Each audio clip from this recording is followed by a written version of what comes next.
Greetings everyone, welcome to NPTEL course on microsensors, implantable devices and rodent surgeries for biomedical applications.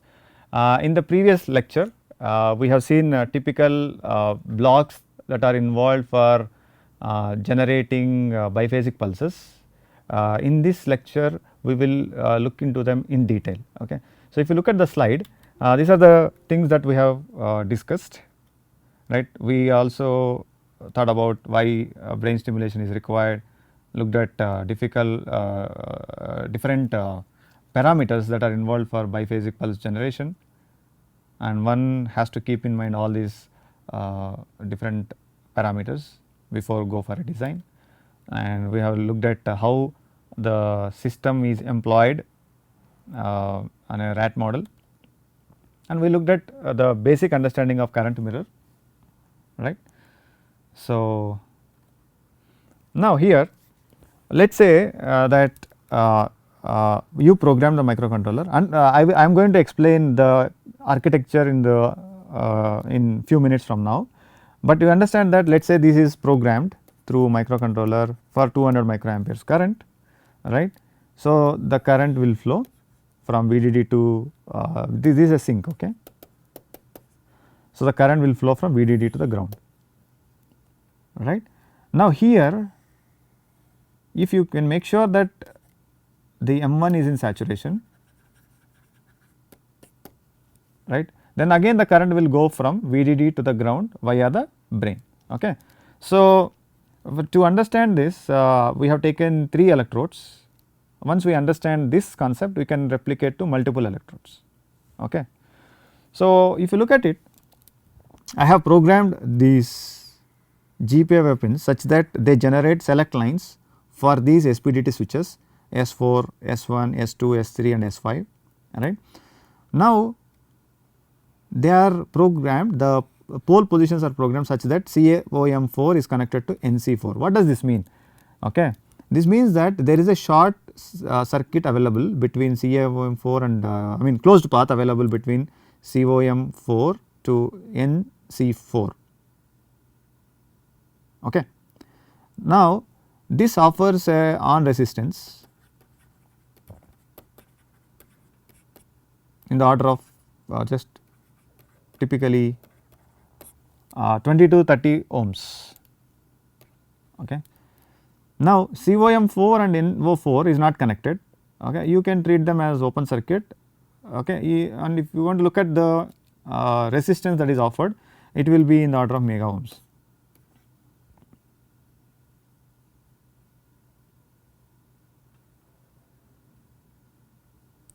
Got it? So, let me erase this part.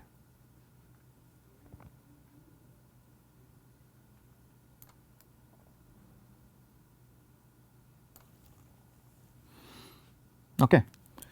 So, now look at this point. Okay. So, oh sorry, let me take my pen. Okay. So, let us say current is generated till this point.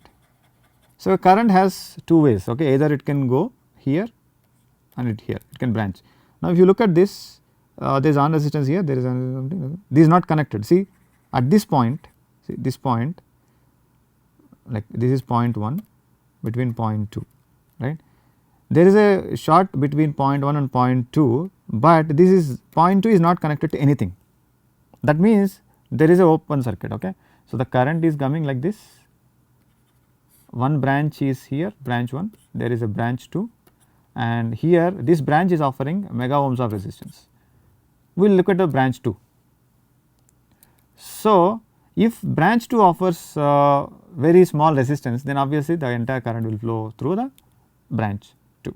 Significant amount of current flows through the branch 2, right. That is the logic here, one had to understand. Okay. Let me erase this. Now, I will change the color of the pen as well, right. Till this point you understood this is offering mega ohms of resistance. Let us see what will this guy offer, okay, the other branch. Now, if you look at this, right, this is the path that is available, this is current here, there is a branch, this is here, and see this. Okay. There is a brain or a load. Okay. This is E2 and this is E1 electrode. In between you can connect any load. Okay. In this case, since we want to show that we are using for brain stimulation, I just connect the I just shown brain here, brain image here, right. So, between E2 and E1, let us say if you connect like 1 kilo ohm resistance, right.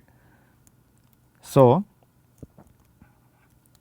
now let me track it back. So, from point P1 right side I am going like this, and there is a path available like this here, here, here, here, like this all the way, and follow the arrow marks. Okay. Right. So, typically for a rodent, for a rat, the maximum brain impedance that is observed to be a 1 kilo ohm, right. So, now with in another branch I got mega ohms of impedance, in this branch I just got a kilo ohms of impedance. What do you think the current direction could be, how the current may flow? Okay, this is VDD from which the current is coming, and there is something called ground here, right. So, the current will flow from VDD to ground via the branch 2. Okay. So, this is the logic, okay, what I am saying, right. So, now what happens, the current is flowing from E2 to E1. Okay. This direction is very, very important. Okay. This is in the case 1, if you are connecting these switches in particular way, right. Now, you look at this case 2. In the case 2, the switch positions are slightly different. If you look at this in the case 1, COM1 is connected to NC1, in case 2 COM1 is connected to NO1. In case 1 COM2 is connected to NO2, in case 2 COM2 is connected to NC2. Okay. So, there is a reason for us to do that, because we want now the current, see let us say E1 to E2, E2 to E1 the current flowed, right. So, let us assume that this is the typical current pulse that you are obtaining, right. Now, to generate a negative pulse, I want my current to go from E1 to E2, right, in the opposite direction, right. So, for that I am doing all this, right. Eraser, pen, right. So, now we will look at it. Now, based on this configuration, again if you talk about it, the current will flow through the transistor. Now, there is 2 branches, it has a choice whether it can go in this branch or other branch. If you look at this branch, now you follow the okay, let me use the laser pointer, right. So, this is the path that current may go. Now, since this NO2 is not connected to COM2, that means that there is a very high resistance that is seen in this path. Okay. So, let me grab the pen again, this is offering mega ohms path. Now, let us look at the another branch. So, another branch, just follow the point the arrow marks. Okay. From here, this is the path available, yes, the path available, correct. So, E1 to E2, now you see there is a path available for the current to flow from E1 to E2 and of course, to the ground, right. Now, if you put the same 1 kilo ohm resistors, 1 kilo ohm resistor across E1 and E2, imagine, right. So, you kept a 1 kilo ohm resistor across E1 and E2, right. This branch, this particular branch is offering kilo ohms of resistance, this branch is offering mega ohms of resistance. So, obviously, across these 2 branches current will choose least resistance path, okay, as we all know, then significant amount of current will flow through this, or no current will flow through the another branch, correct. So, now the current direction is also very, very important, okay. This is the current direction, right.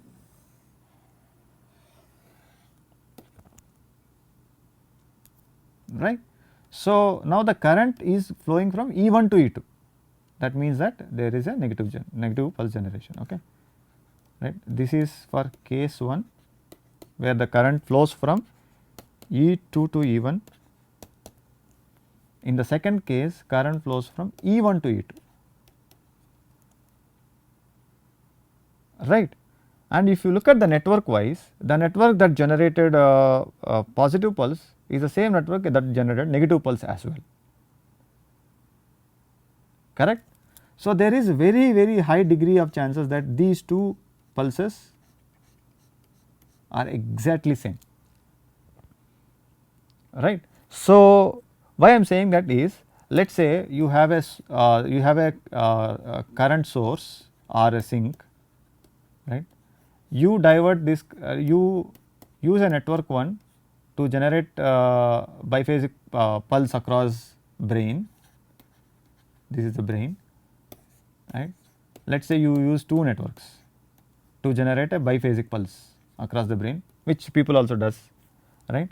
Now, this network is different to this network, and both are contributing to biphasic pulse, correct. Let us say network 1 has generated positive pulse, network 2 has generated negative pulse, or you can use cathodal, anodal, in any way, positive, negative, or whatever it is.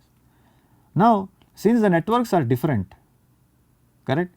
Now, there is very high chances that these two amplitudes may be little different, because two different networks are involved. We do not know what exactly is the impedance offered by this network compared to this network, and we cannot guarantee that if this offers 1 kilo ohm impedance, this also offers the same impedance for the current, incoming current. So, because of that, current mirroring might be different. Okay. So, that is the reason with this we can generate a very high degree of positive and negative pulses, or cathodal, anodal pulses, whatever you want to call it as, right. Now, why this is important is, you need to maintain something called charge neutrality. This is most critical aspect, right. So, once you generate a biphasic pulse, at the end of it, the total charge, let us say this is y axis is current, x axis is time, right. We all know that q is equal to it, integral I dt or something like that, correct. So, once you generate a biphasic pulse, the total charge that you are delivering to the load or to the brain should be 0. That means that, okay, positive pulse and negative pulse should be generated with the exact same intensity. So, if this generates 200 microamperes, and this also should be 200 microamperes, because you can anyways control this on time, off time, right. On time and on time of these two pulses will maintain the same.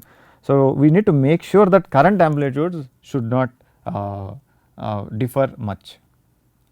Ideally, they should be exactly same. If you are generating 200.7 microamperes, the another current also should be like a 200.7 microamperes.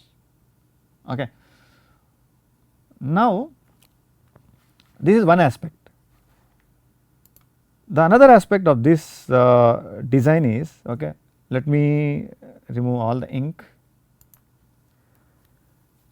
One can also program such that these pole positions are in a way where the current now can flow from E2 to E3, instead of E1 to E2, the current can flow from E2 to E3, and in the another case from E3 to E2, right. So, let us say I call pair 1 is E1 to E2,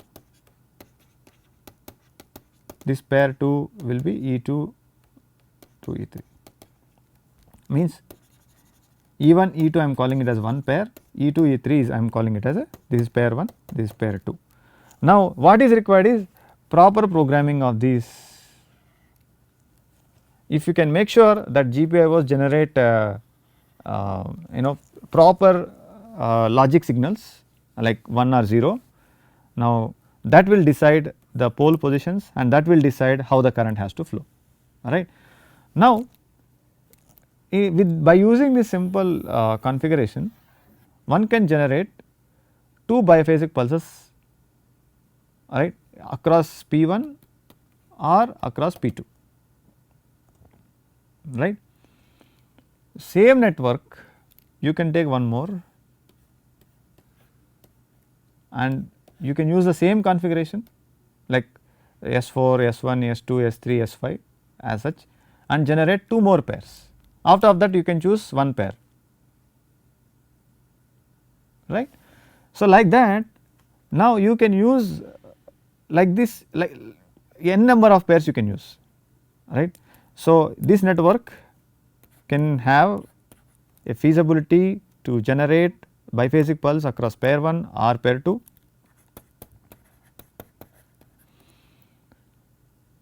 Okay. Let me erase this and then highlight this point. Now, this is the network I am talking about. Using this network, you can generate biphasic pulses across P1 or P2. Okay. This is P1, this is P2. Now, you can use a similar network and just connect to this transistor. Now, you can have a feasibility to generate biphasic pulses across P3 or P4, right. Like that you can have one more network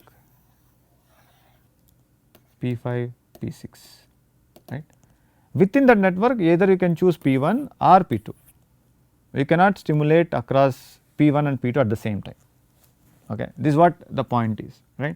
So, the current mirroring will help you to accommodate or will help you to stimulate multiple pairs at the same time, right. So, one can I just leave it to your imagination to think about it, and it is the same thing, same discussion we can do it with different networks, right. Now, the typical architecture, how does it look like is there is a microcontroller here. Now, this microcontroller can be connected to a Bluetooth module, BLE module, and they will be in communication via UART, right. And there is a BLE module which can be connected to wirelessly to a GUI that is developed using MATLAB. Now, MATLAB is very good in terms of developing a GUI for Bluetooth low energy applications. Now, they have already built in functions where we can directly program, we can use those functions and then start programming for a GUI, right. So, through GUI you can connect to BLE module and that BLE module is already connected, like this is all the electronic systems that will go as a backpack. This is as a backpack. Okay. This is at the user end and they are wirelessly connected. So, depending on which pair you have to choose, you can program these GPIO pins, right. And so, there is a battery, we in our application what we have taken is we have taken 3.7 volts LiPo battery and we used charge pump to to generate a regulated 5 volts such that I will have more compliance on the number of the amplitude of the current that I can generate and followed by current mirroring stage, right. So, right, and I explained by taking an example of E1 and E2, right. One can also understand E2 and E3 in a similar way. This is one network, you can use the same network to generate biphasic pulse across load 3 and load 4, right. So, this is for a network 1, this is for network 2. So, parallelly it can generate multiple currents, right. So, this is a typical architecture of wireless biphasic pulse generator. Now, we have also once you develop it you have to do benchtop testing before you deploy it in animal model.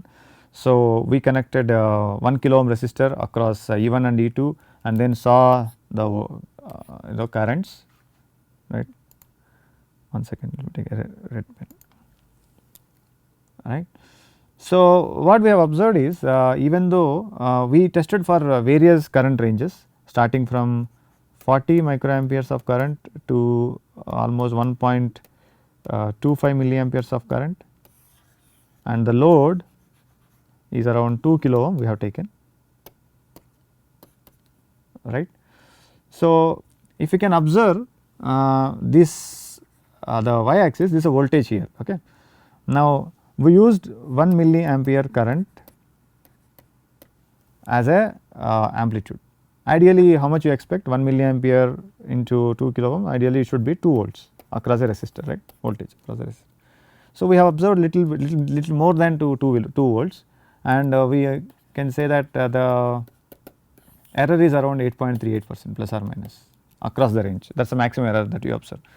So, that is very clearly understood. Why? Because the kind of current mirror that we are using here is a basic current mirror, all right.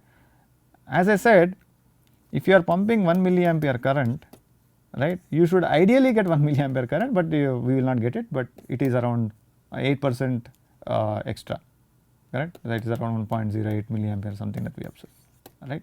That is because there is the current equation, if you look at it, as I said, it is VGS minus VTH whole square by 2, this is not that, there is something called 1 plus lambda VDS, means the current I after certain point of time depends on VDS as well. So, if you can maintain the VDS of this guy, okay, and VDS of the another transistor, transistor 2 and transistor 1, then you typically see the same current, but that is very difficult. Okay. So, there are different configurations, people say there are Wilson current mirror, okay. Many other current mirror configurations are there, but they take more number of transistors. Now, here we use just 2 transistors, okay. And also in this application the accuracy of the current is not a great concern, like okay, if you want 1 milliampere you can still you are okay to pump 1.08 milliampere also, that also depends on the application, okay. So, this is just across a resistor load across E1 and E2. In another case E1 and E2 there is a resistor and there is a capacitor as well, so that it mimics the brain tissue, okay. So, we have taken I think 10 nanofarad capacitor and 2 kilo ohm resistor, still the waveforms are not that distorted, right, maintaining the charge neutrality, right. So, this is a benchtop testing that we have done. In the next phase what is done is, we wanted to deploy it in animal models. So, there is a region called motor cortex, right. So, all the movements that are involved in the body are can be mapped, okay, to a particular brain region, right, which can control, means somebody want to move their hand, okay. So, there is a region in the brain that will generate the signal and that signal will go through the peripheral nervous system and movement will be generated, right. Now, similarly for animal, for a rodent, what we have tried is there is something called forelimb movement. There is a particular region in the motor cortex that is dedicated to the forelimb, right. If this particular forelimb is energized electrically, even though the rat is under anesthesia, the forelimb movement can be observed, right. Now, in this application what we have done is, as I said, we have designed a electrode interface board to interface these electrodes and electronic systems, right, and this is a tungsten wire, right. This tungsten wire is inserted at a depth of 1.8 mm, right. All the ethical clearances required for this particular project is already obtained from Central Animal Facility present in Indian Institute of Science. So, this tungsten electrode wire is lowered to a depth of 1.8 mm in the forelimb region, and the currents are varied from 40 microamperes to 120 microamperes, right. So, when there is a 40 microampere current or 45 microampere current, the forelimb movement was typically very the swing is very small. When it is around 80, 90, the swing is already saturated, and after 120 it is going to be the swing is going to be the same, right. So, we stopped at 120 because we reached that maximum swing that is present, right. Now, for you to understand, so what we have done is there is a as I said electronic systems, there is a electrode interface board and there is a tungsten wire, and this is let us say E1 electrode 1, and there is a return path that should be available, right. This is there is a ground screw that is kept in the cerebellum region typically. So, now you are connecting this as a load, the brain as a load which can stimulate the forelimb region, right. And to understand exactly whether the pulses are delivered to the load or not, we have also employed a series resistance here, okay, somewhere here people can see, and the output of those series resistance can be displayed on the CRO, okay. This is the oscilloscope, right. So, I will show you the video.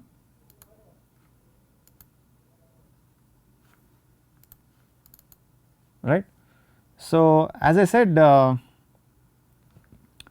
is a electronic systems and electronic interface board, and there is a tungsten wire, and there is a oscilloscope which can display the waveform, okay.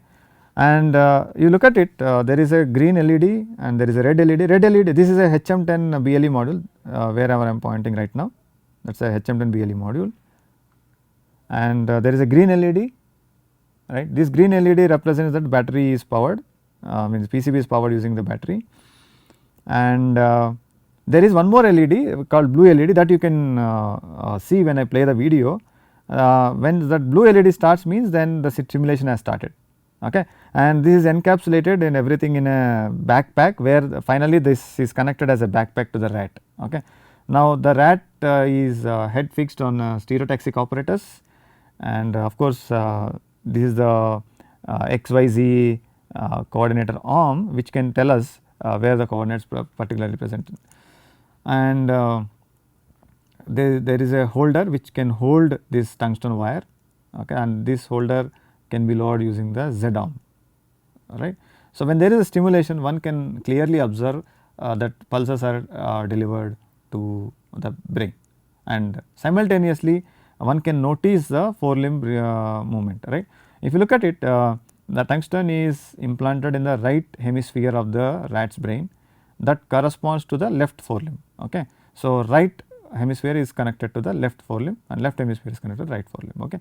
So, I want you guys to pay significant attention, okay, to the waveforms that is observed on the CRO and the forelimb movement, okay, left forelimb movement. So, I will play the video, and once the stimulation starts means blue LED glow, and during that time you can see the waveforms on the CRO, and also there is a forelimb movement in the rat's forelimb, okay. So, just I am playing it right now.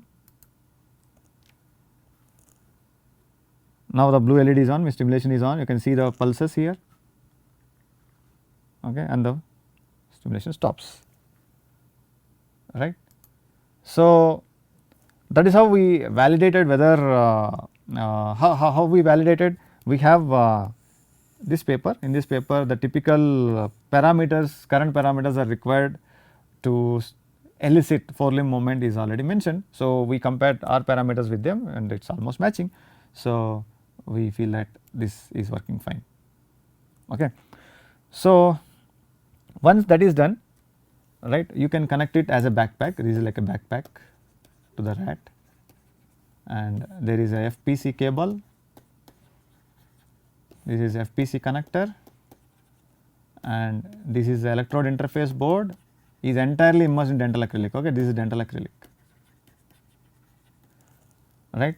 And if you look at this, this is the HM10 10 BLE module. For those of you who did not observe clearly in the video, you can look at it here right now. Okay. So, these are the different LEDs that we have there, for these are status LEDs. Now, the microcontroller that we have used here is a PSOC based microcontroller, right. So, this is a PSOC 5LP microcontroller, and of course, FPC connectors here, right. This is used for programming and debugging, and this is the header where this Bluetooth module can sit, and this ALD1107 is a transistor array for generating current mirror, and these are SPDT switches, and this is MAX 682 plus 5 volt regulated power supply. Okay. So, these are the some of the advantages of that, right, and one can do many other behavioral. Now it is connected as a backpack. Of course, there is a casing here. One of my colleague will talk about how this casing can be printed using 3D printing techniques and other stuff, okay.